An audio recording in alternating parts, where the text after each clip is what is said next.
Welcome to In the News for March 17th, 2023. I am Brett Burney from appsandlaw.com. And this is Jeff Richardson from iPhone JD. Happy St. Patrick's Day, Brett. Ooh, happy St. I've got my green Apple Watch band. Oh, you're really in the mood. Okay, then no pinching for you. I just have to say quickly, I was in Chicago last week, and I made the mistake. Apparently, I said St. Paddy's Day with T's, but apparently in Chicago, it's St. Paddy's Day with a D, P-A-D-D-Y. Did not know that. So okay. For any of my Chicago friends, I'm trying. I'm working on that. Well, Jeff, I can't help but notice you have a little bit of a different background today. It looks really good. What a view.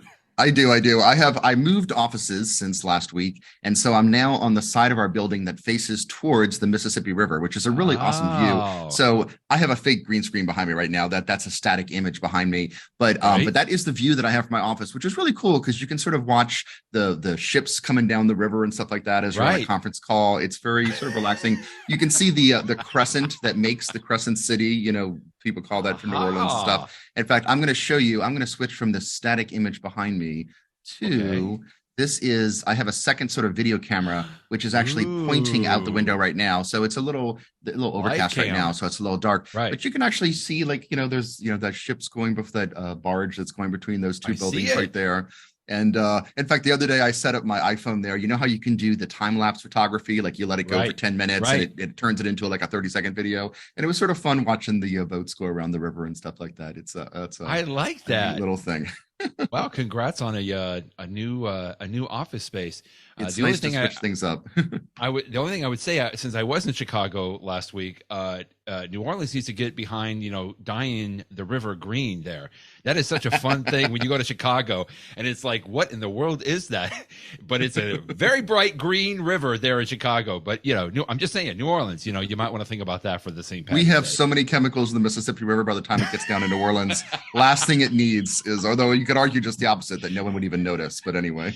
You could do green, yellow, and purple, right? That would be more New Orleans on that. Okay, you see what I'm doing there. Well, not only did you have a new office space, but I could not help but notice, I could see the smile on your face all the way from where I am, Jeff, this past week.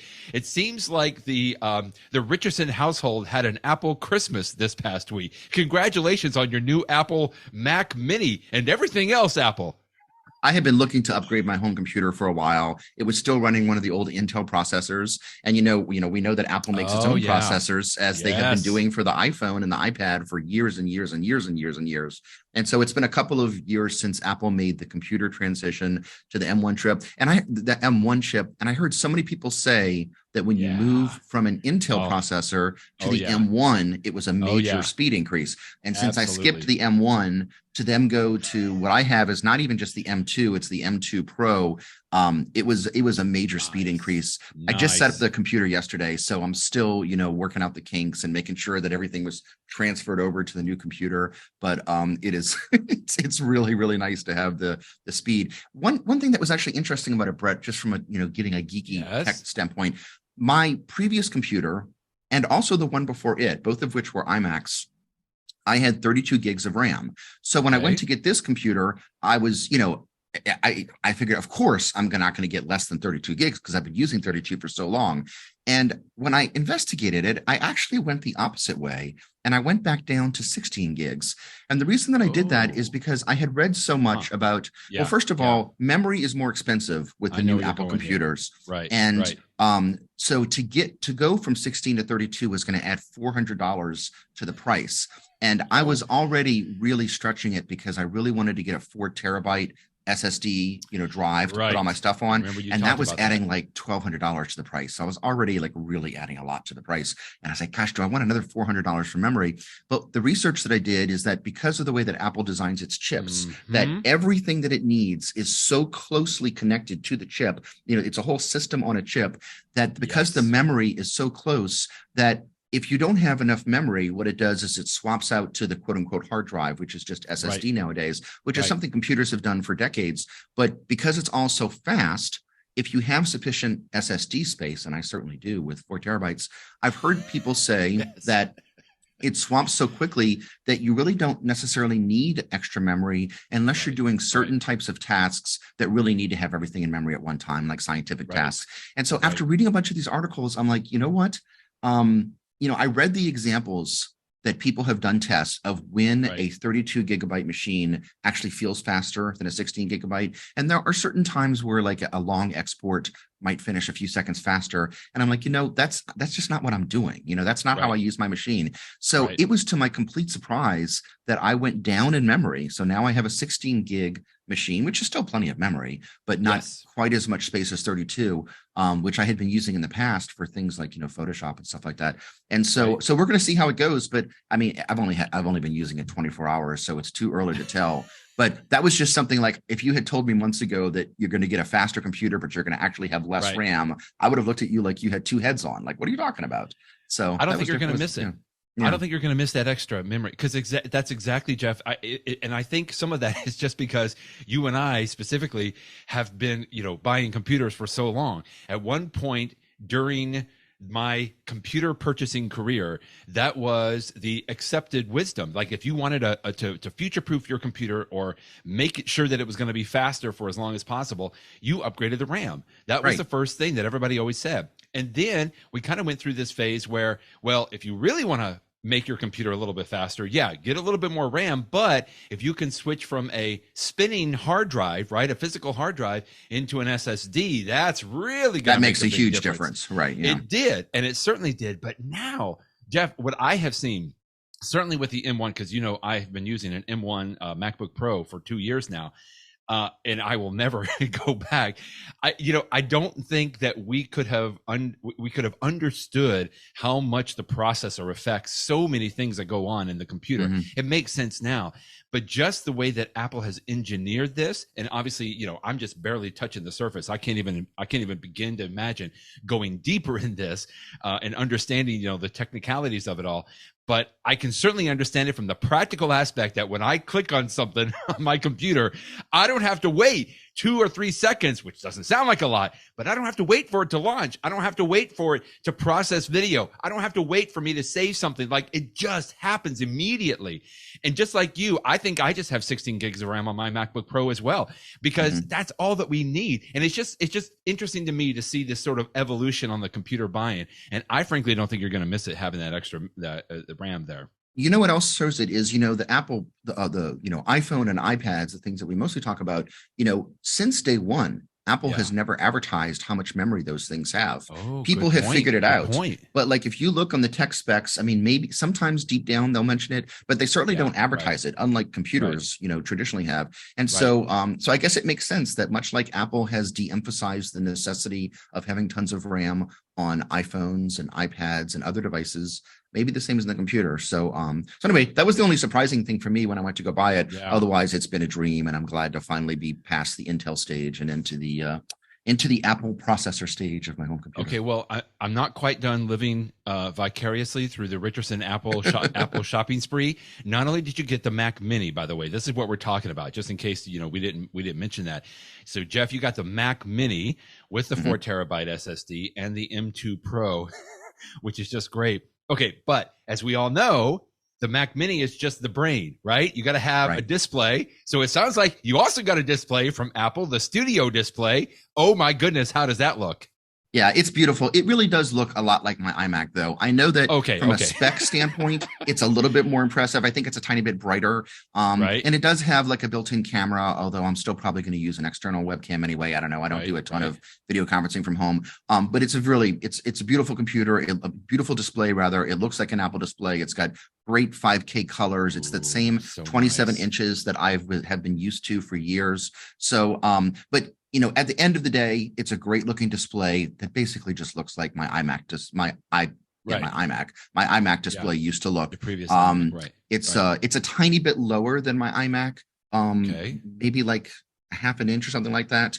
Enough so that I may or may not rise it. I did not spend the extra money for like an extra couple $100. You could get one that it's on sort of an adjustable arm, so you can raise and lower the display. Okay. And I decided against that because I never really changed my Mac display. So I'll either get used to the fact that it's a tiny bit lower, or I'll stick something underneath it just to raise the computer a tiny bit, and that'll be fine too. In fact, I've seen there are some companies that even sell something that you can put it under a computer and it has like, a hub or something like that. I mean, who knows? Maybe I'll get that one day.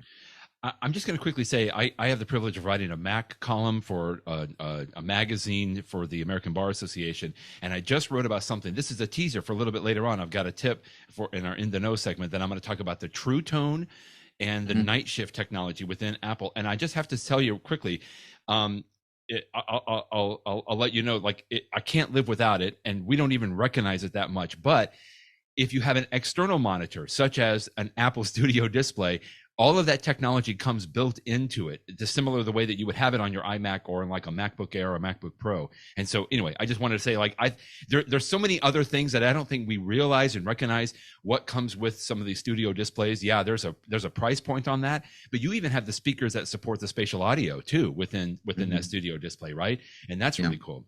Yeah, okay, last thing quickly, because I know you mentioned this in your post today. You also got a new keyboard. Not very exciting, other than the fact I am so glad that you are coming on board with the Touch ID on the keyboard. I cannot live without this now on my MacBook Pro, Jeff. Yeah, so many people. I mean, I want to say that my wife got her.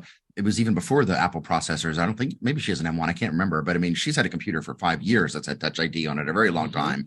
And I've always wanted that. And I don't even think that Apple brought that to the iMac until they had the Apple processors. So it's nice that finally, when I first turn it on, I of course have to put my password in, but just being able to, just like we do on our iPhone and stuff like that, being able to unlock so many things. If the computer goes to sleep and I come back, having Touch ID on there, it's really nice.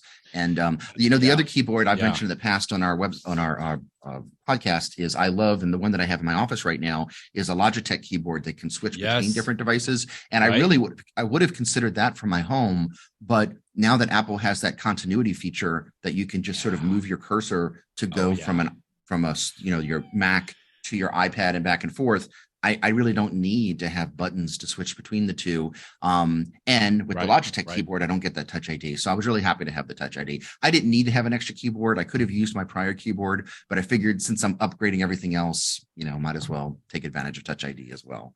So. Okay. The one thing you didn't mention, did you get a Magic Mouse or a trackpad? I didn't change that. And I have used a Kensington MouseWorks, I think it's called, trackball. For since the 1990s. So I've just continued to use a trackball. I actually do have I have mice that I will sometimes plug in for reasons. And I have one of the what do they call the pad that's sort of like I can't remember what Apple calls the device. It's like the external trackpad. I actually do have one of those in a drawer, Magic Trackpad. I have one in a drawer but I know that some people love it, especially if you use a laptop computer because you're used to using the trackpad. There you go, the Magic Trackpad. So I have one of those that's in a drawer, and every once in a blue moon, I'll take it out for some reason. But I'm mostly been a trackball user. But I know I'm in the minority. I know that very few people use trackballs. I just sort of like it. I was going to say, I rarely hear anybody doing that. But if you've used it and you like it, and obviously even for ergonomic reasons and stuff like that, people do like it. Okay, so that's your shopping spree, and congratulations, by the way. But something else that I know we've talked about over the last several weeks, and just a quick update because you linked to another story about the Camo app and the Camo software. You reviewed this a few weeks ago on the website so that you have the software on your Windows computer so that you can use your iPhone as a webcam, which you look marvelous, by the way. It's great. But then you linked to another story today from Jason Snell at SixColors, where they're talking about the software even comes with additional updates, which is really great. Yeah, the Camo software has gotten even better. You can now, of course, you can continue to use it with an iPhone as your camera, which is great. But if you have some other camera, like maybe like a DSLR camera that's really good, you can use the Camo 2, the new version, with that. And you've got lots of other new features that you can use. It's really a nice little upgrade. In fact, I'll show you one little trick here that if I switch back, since I've got my Logitech camera in the window right now. So I know folks looking at this on YouTube, it's going to be really tiny. And for folks on audio, I apologize. Okay, it looks good. But so if you look right now, you can see how, because it's sort of overcast in New Orleans, and because of the sun behind the clouds, it doesn't, it looks okay. It looks a little washed out. And if I switch over to my iPhone, which I'm now holding in my hand and pointing out the window, whoops. Oh, actually, that's not gonna do it because of the green screen background. Let me turn off my green screen. So you're using the Camo software to swap. This is right? So I'm using Camo. And so if I put my iPhone and point it towards the window, because the iPhone, I don't know that it's the optics. I mean, the optics are probably better than the Logitech, but just the using the processor of the iPhone, it does such a better job with the image. The white balance is so much better that it looks much better than if I go back to what this one was right here. Which is the Logitech one. I mean, it's just a much better camera. So that just sort of gives you an example of how the Camo software does a much nicer job with backgrounds and foregrounds, and the iPhone does a better job. So again, do people need to use this? No, but if you want to, if you want to splurge and go to something that's a little bit nicer, you can do that. Yeah. There you go. I just like the fact that you're doing such a seamless swap between your iPhone and your Logitech. And again, you're all doing that within the Camo software on your Windows computer, right? That all enables you to do all of that. And then so if you wanted to get sophisticated, a green screen and everything. Yeah, if you wanted to get sophisticated, and I'm not, but like doing some Zoom presentation, you could have multiple cameras. You could switch between them, almost like you're like a video producer or something like that. Again, the thing about the Camo software, if you just want to do basic video conferencing, you don't need it. But if you ever find that you want to go to that next level and just have more control over things, if you want to put like a lower third that has like your name, or if you want to put your company logo on the corner of your screen, all those sort of extra features. Camo lets you do that, and now that it's upgraded to Camo version 2, it's even more powerful.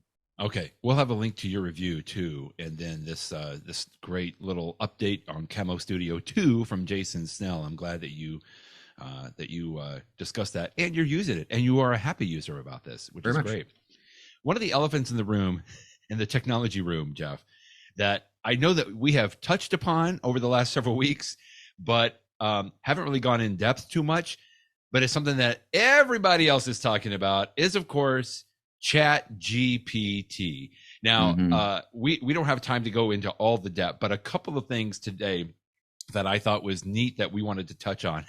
First is a little bit of a curious integration of ChatGPT into an app that I know both you and I are fans of. It is the Carrot Weather app. So explain to us, how is ChatGPT being used in the Carrot Weather app?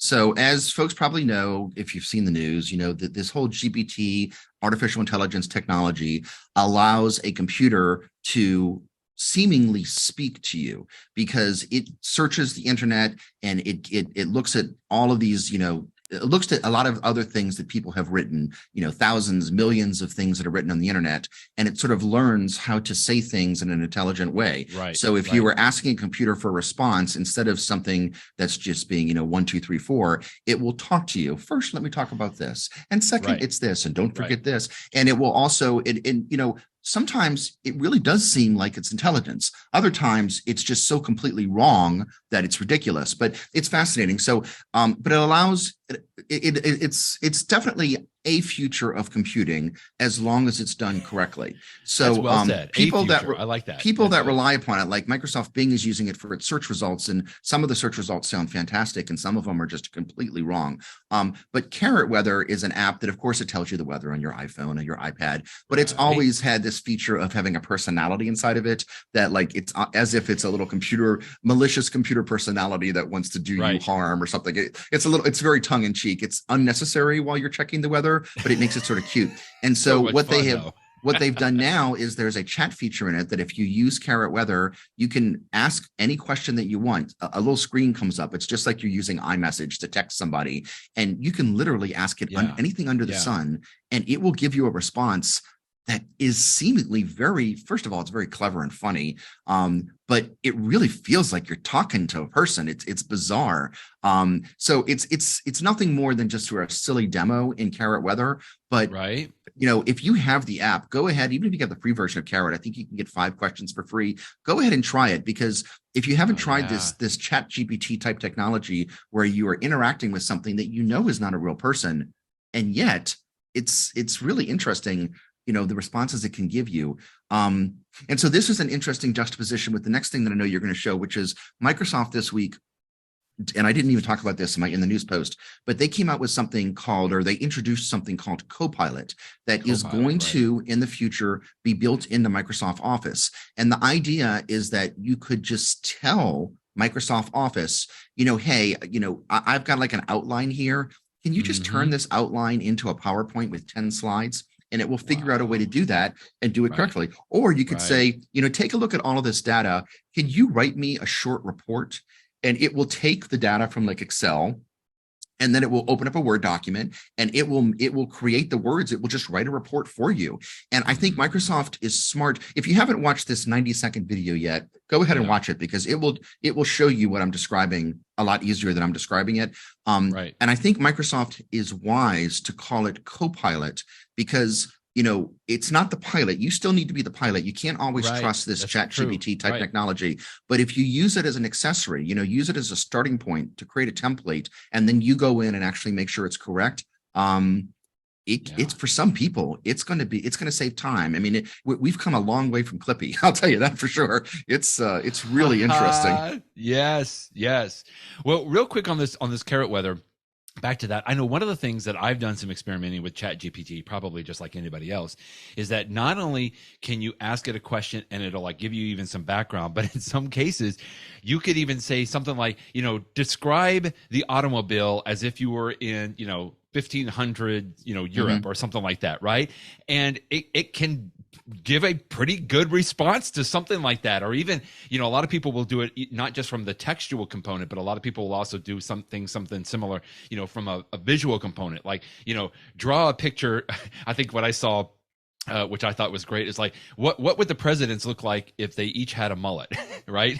And so they would draw that. It's that kind of stuff, which I think is great. But what I liked about Carrot Weather in this article that you linked to from The Verge is that you could ask Carrot Weather to, I think they call it the personality modifier. So there are character-driven modes that you can say, I want you to tell me the weather as if you were a cowboy or a pirate or snarky or, like a mobster or something like that. And it's similar to me. Those are just, it's fun. It's trivial, like you said. Like, we don't need this from a weather aspect of it. But I guess I'm just encouraged, and I love to see even apps like a weather app sort of experiment with this, because, like you said, it is a future. It may not be the future, but the only way we're going to find out what the future looks like is if people start experimenting with this from this aspect. So I just thought that was really cool on the Carrot Weather. But then, on the Office, we've talked about Microsoft has already implemented ChatGPT or whatever their flavor is into like Bing, because I really do see, like, that's where I would go if I wanted to say, well, explain to me, what would, if I had a question about, I want to know, what rainfall is in the southern hemisphere, right? I would just go to Google and I would Google that, or I would go to Bing or something like that.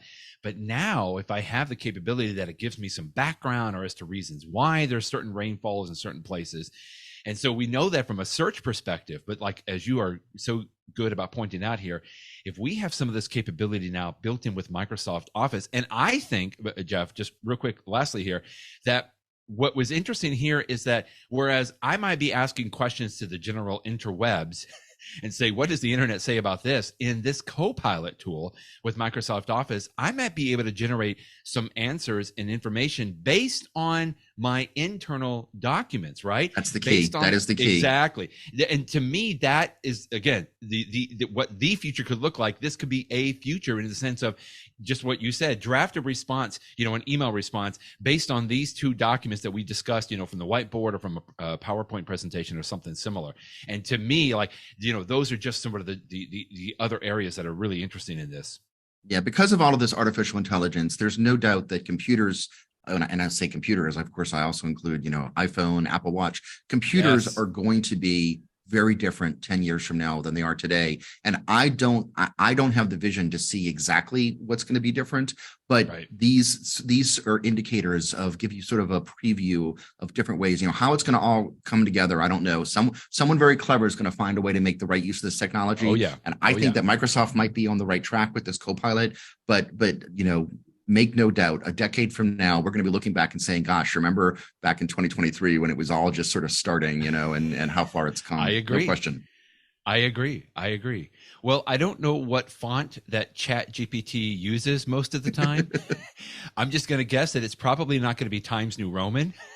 I'm not. I land on the side that I'm not the biggest fan of Times New Roman, but I also know that in the legal world in which you and I exist most of the time, Mr. Jeff, that we are sometimes required to use Times New Roman based on if we're, writing a brief for a court or something like that. But I just thought you had a nice little walk down memory lane of the different fonts that Apple has used throughout the years for the Macintosh and for iOS and how some of that has changed. And then you link to this really interesting story from the Wall Street Journal about font wars spreading after the State Department in the United States replaced Times New Roman with Calibri, which is, I think, a default font now that Microsoft rolled out into Word, right, several years ago. It's like Calibri and Cambria, I think, are the two that have come out. I'm not fans of them. I typically go to Georgia because I do like the serif on there. But man, how much do we want to geek out on fonts today, Jeff? I mean, we could go really deep, right? Yeah, no, as I pointed out, some people could care less about fonts and don't notice them,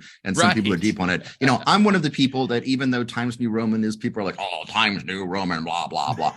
Maybe it's because so many courts that I file documents in require it. Right. I don't mind Times New Roman. If I don't have a requirement to use it by a court, like I said in today's post, I will sometimes pick a different serif font. I like Georgia. I've used that one before. I actually don't mind the Cambria font. What surprised me in this Wall Street Journal article is that they are saying that the State Department was using Calibri because it is a sans serif font. And, the difference between the serif and the sans serif is it's sort of more rounded. And although there are some beautiful sans serif fonts like, Helvetica and stuff like that, to use them, and for signs, I think they make a lot of sense. Even for headers on documents, I think they make sense. Like highway signs on the interstate, highway signs, that's all sans serif. But for the text of a long document, it just seems like that hurts your eye. And not that it hurts your eyes, because it's fine and people have done it for a while. But I just find that it's less pleasant than a serif font that sort of helps your eyes to go across the page. So I was surprised and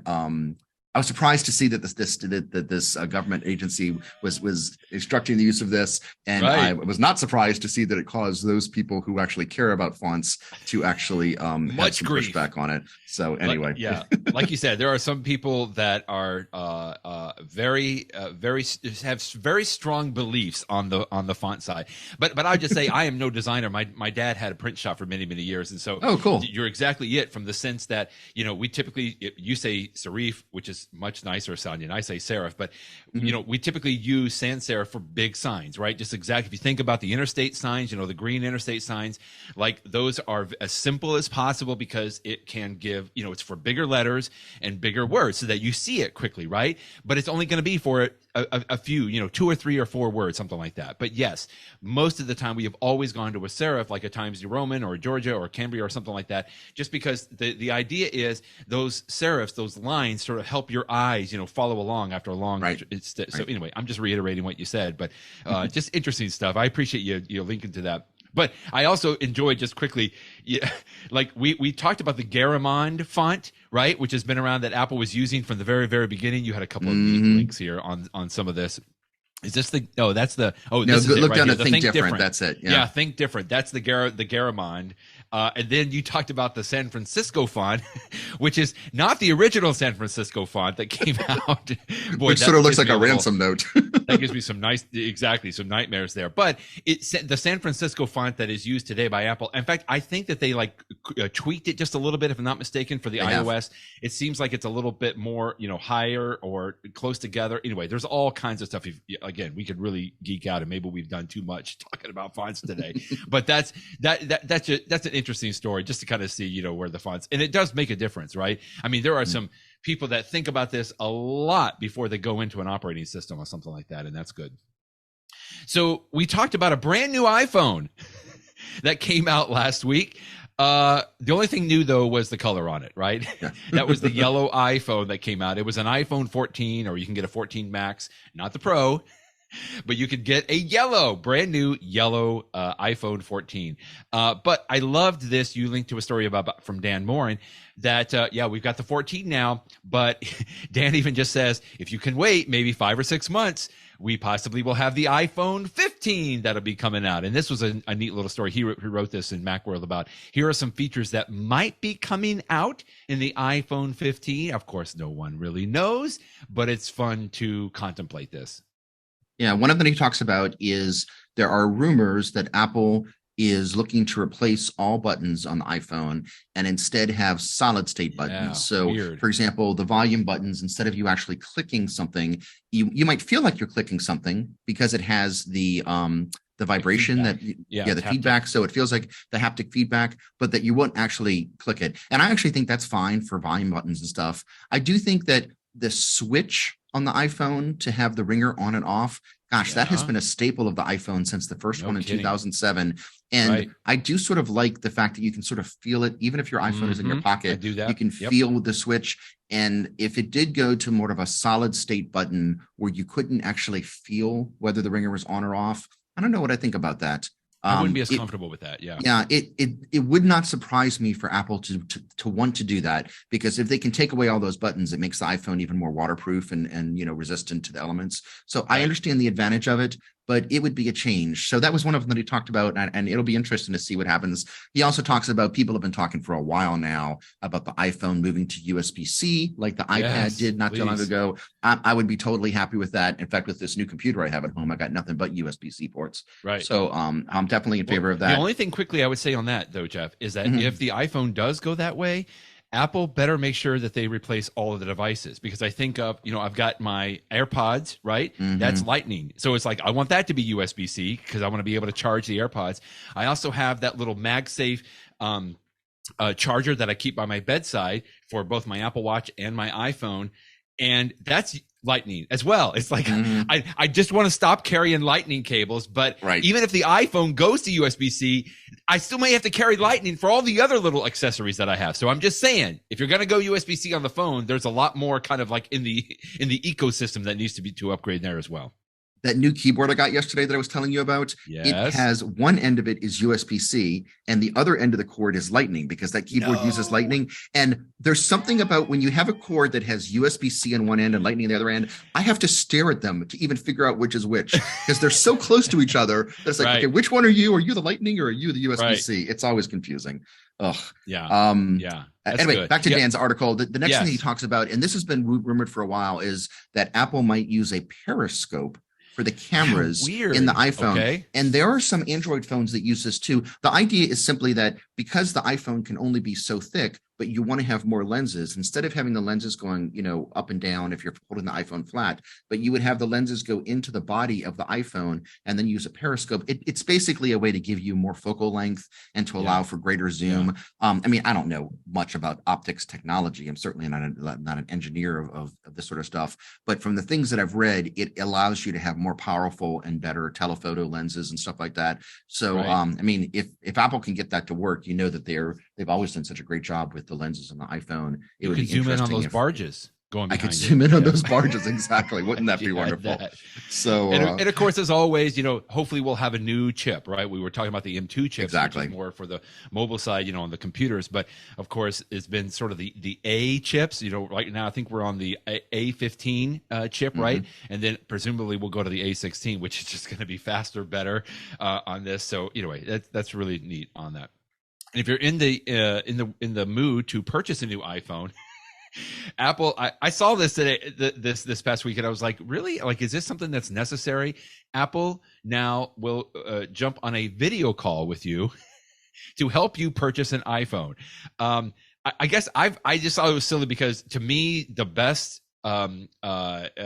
experience on buying an iPhone is really to go into the Apple store, because then you can look at it, you can hold it, you can put it in your purse, you can see if it fits in your pocket, you can talk to the Apple folks there. They answer a lot of questions one-on-one. And I guess this is kind of getting a little closer to it from like a virtual component. But I just thought that this was good. I think here's the website here, right? If you go into the website and then you just click on shop with a specialist over video, Should we do that now? Maybe we'll talk with them.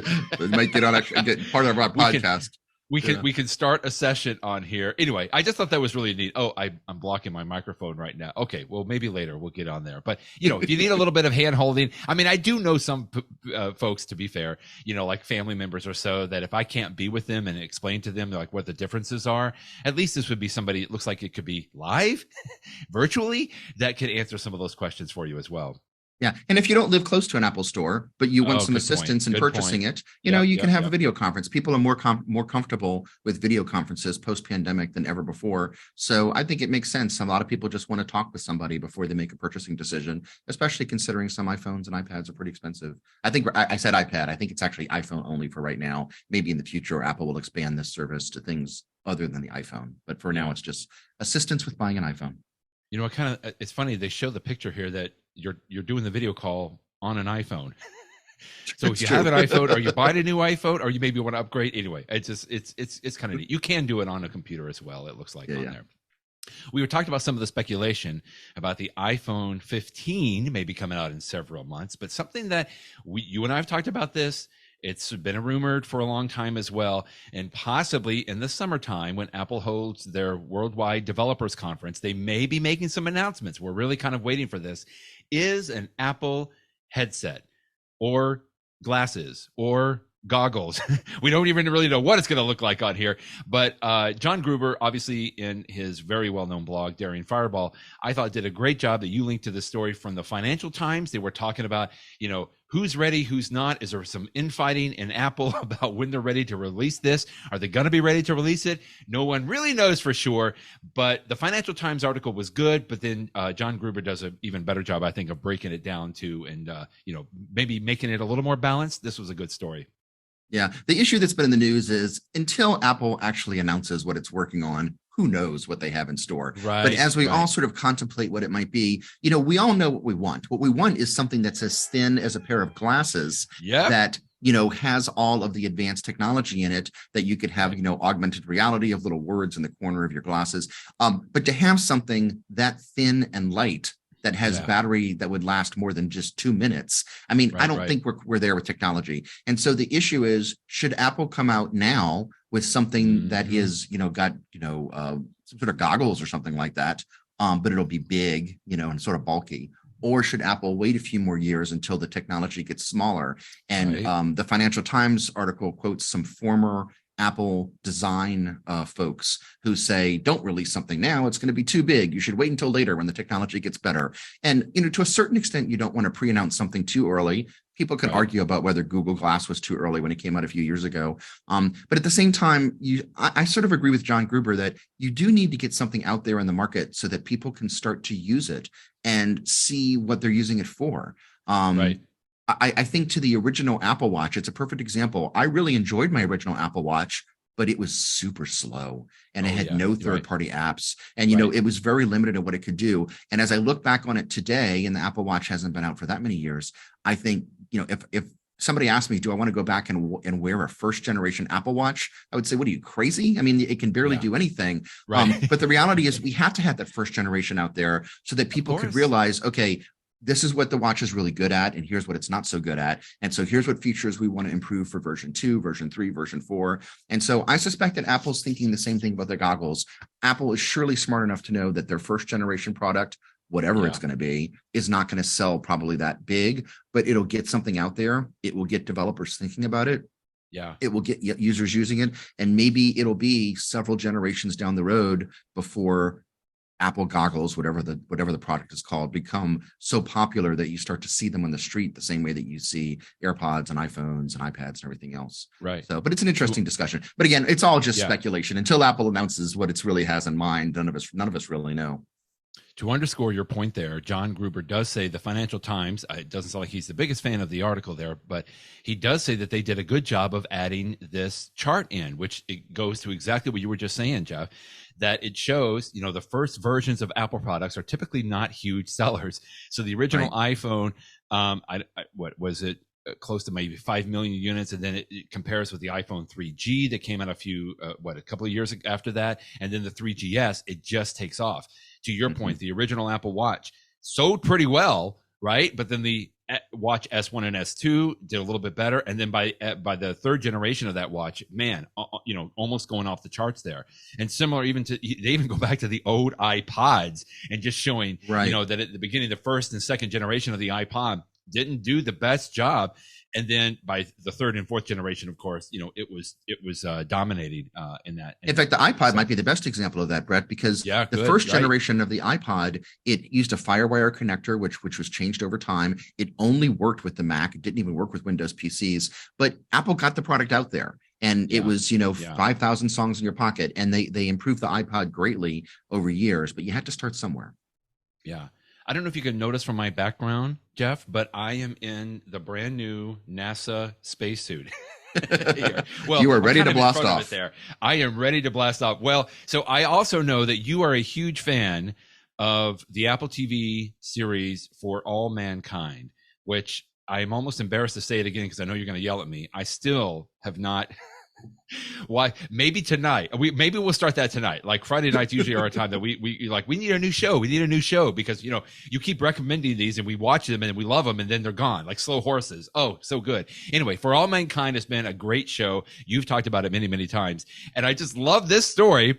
I saw that NASA was announcing the next generation spacesuit, but I had no idea that there was a connection there to the Apple TV Plus show For All Mankind. This is really cool.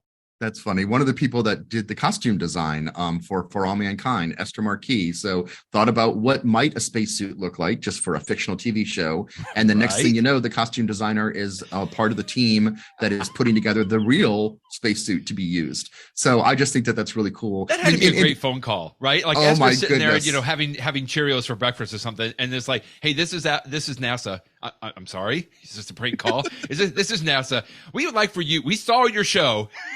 You did a great job for all the fiction aspects of it, but we'd like you to come on board. Like, how great of a phone call would that have been? And again, how many times have we talked about like the iPad that we use today is really similar to something that someone like Isaac Asimov may have talked about in science fiction in the 70s. The line from creative people coming up with ideas towards something being done in the real world, that, there's a million examples of that. But this one was sort of cute. It was a great story. All right, For All Mankind. Now I have to watch it because, hey, if the design of their spacesuits is now coming into the real world, maybe the other things that are happening in the show could come to the real world as well. There you go. You never know. Like I'll be ready to do that. Okay, in the know. Let's get to some of the tips. In fact, I don't know if I had a link for this, but here, let me bring this up real quick. I had the opportunity to write a let me see if I can find it on here, an article for a magazine. It was really focused on the Mac, but I wanted to focus on a technology. This is almost like a tip that you already know and you already use, and so it's kind of a non-tip, Jeff. But I do want to bring attention to it. This is some technology that has been baked into the iPhone and the iPad and the Mac, and you may not even notice how much you are benefiting from it already. This is called True Tone, and there's another technology called Night Shift in here. In fact, both of these technologies began with the iOS, with the iPad, and with the iPhone. And the idea was Apple knew that so many of us are going to be staring at these screens throughout the day, right? Just like we sit at the computer. And there's something that all of us have heard about today, right? Unless you're at a certain age, when you hear the term blue light, you might be thinking of a bygone department store, right?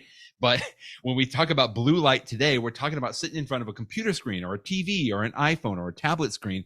And it's that blue light that comes in, and which we get naturally from the sun and from fluorescent lights and stuff. But the blue light that we're sitting in front of constantly throughout the day can really fatigue our eyes, or it can just produce some eye strain. So Apple came up with a technology that they call True Tone.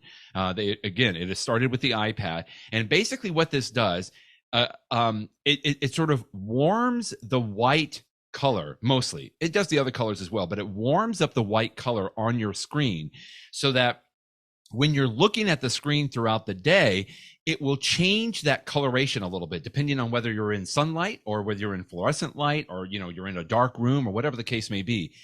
And it happens so gradually and easily that you probably don't even notice. because most of the time this is turned on by default, and you don't notice it until you go into your display settings and you turn it off. And when you turn it off, you will, I immediately feel the strain on my eyes. I really do, Jeff. As soon as I turn it off, it just seems like it's so blue and so bright. And it just is something, I immediately turn it back on. And then I say a silent thank you to the Apple engineer that, dreamed this up, because it is so helpful. Now, the True Tone helps you throughout the day, but the night shift technology, as you can maybe guess by the name, also dims down that blue light as we go into the evening hours. Or you can almost think of it as a more orange color to it, or you can think of it as more warm color tone or tint to the screen. And this, again, is typically turned on. So if you're on your iPhone, just real quick, you just might want to make sure. And if you're just curious, you want to see what it looks like when it's turned off, if you go into your settings on your iPhone or your iPad, go to display and brightness, and you'll see the two things there. You'll see True Tone, and you can toggle it off, and you'll immediately see the difference in the color of the screen right there. And then if you're like me, you're going to immediately turn it back on. And then there is a night shift right below that. And the only reason I bring up night shift, I would leave both of these technologies turned on, but night shift by default is scheduled on your devices from, quote, sunset to sunrise. And so if you're okay with it right now, just leave that. But, some people do literally work on a night shift or an evening shift, and you can go in there, you can create a custom schedule. So you can say, I want night shift to happen at a certain time and then turn off at a certain time as well. And you can actually manually turn night shift on and off. And then the last thing quickly on those settings, you can adjust the color temperature there for night shift. You can say, I want it to be less warm colors, which typically means it's going to be a little bit brighter and a little more bluer or a little more bright whiter. Or you can say more warm, which means that it'll be a little more on the orange scale. It'll be just toned down. So again, both of these technologies are probably turned on by default. If you just want to be curious and see what it looks like with it turned off and see if it makes a difference for you, maybe depending on your eyesight, it might work better for you. But these are good things to have on. And really, again, I don't even think about it when I sit in front of my MacBook Pro all day long, or I'm on my iPad or my iPhone. I don't even think about it, other than the fact that if I went to a different monitor that didn't have True Tone on it, Jeff, I do see a difference. Like, I feel more fatigued on there. And maybe some of that's in my mind, but it is good technologies to be aware of. That's True Tone and Night Shift. I'm pretty sure I have True Tone turned on. I might have night shift turned off my iPhone. I have to check, because I do sometimes use my iPhone like in bed, which I probably shouldn't. It keeps me up at night. And I remember at one point I didn't like the way that it changed the look of the screen, even though some say it might be better for you to help you go to sleep. I don't know. I as I'm sitting here, I cannot remember what my setting is, but I, like you, Brett, I do encourage folks to pay attention to it. Just turn it on, turn it off, decide which one you like better. It is an option you have. Yeah, very good. So sometimes we come up with tips that are just so useful. I'm like, gosh, people can use this one every day. And then there's other times. And this is one of those other times, which is, I don't know how useful this tip is, but it's certainly nice interesting. Setup. I like that, Jeff. I did not realize that it is possible to, if you have an Apple Watch, it is possible to see the Apple Watch screen on your iPhone. You know how sometimes you might take an iPhone or an iPad or a computer and you might display it to a television, like your Apple TV. Yeah. You would AirPlay it. It was a surprise to me that you can AirPlay your Apple Watch to your iPhone screen. So it's an accessibility feature. If you go into the settings on your iPhone and then you go to accessibility, and then there's an option called Apple Watch mirroring. As soon as you turn it on, you will see on your iPhone screen the exact same thing that's on your Apple Watch screen. And it's interactive. You can, although the buttons on the side don't work, you can actually scroll up and down or tap things. In fact, if you have like a smaller, the 38 millimeter Apple Watch and a really big iPhone, you might be amazed to see how much bigger the display is. Why you would want to interact with your Apple Watch screen on your iPhone as opposed to your Apple Watch, I haven't quite figured that out yet, but it's sort of interesting that you can do it. I did notice, for example, that if you, talking about a television, if you are in front of your TV and you wanted to show off your Apple Watch to someone else, you could AirPlay from your iPhone. Here. Well, it has the word AirPlay there, but if you AirPlay from the iPhone to the Apple TV, so that you're mirroring the screen. So everything that you're doing on your iPhone is showing up on a TV. And then you turn this feature on. you will in effect be displaying your Apple Watch and your iPhone, which is being displayed on your TV, and everybody in the room could actually see your Apple Watch screen if you wanted to show off some feature of how you're doing it. So, I've tried to speculate about the different things that you might want to do with this, and I haven't, but it's an interesting feature that I did not realize it was there. And now that I know it's there, maybe I'll find some interesting use for it. I guess Jeff, if you're watching a timer, I don't even know. It's just interesting. I wish I could concoct an award to give you for what may be the most useless tip I have ever seen, but the coolest thing I have ever seen at the exact same time. It even says here that, like you said, the buttons don't work, but you can tap on the digital crown on this picture, and it does work. So I didn't even realize that. Button. Yeah, it says right here, tap the side button on the display, tap the digital crown on the display. It works because I go into an app on my phone looking at my watch, which is, right here, by the way, like they're right next to each other. But this is even cooler that I can do it right here on my phone.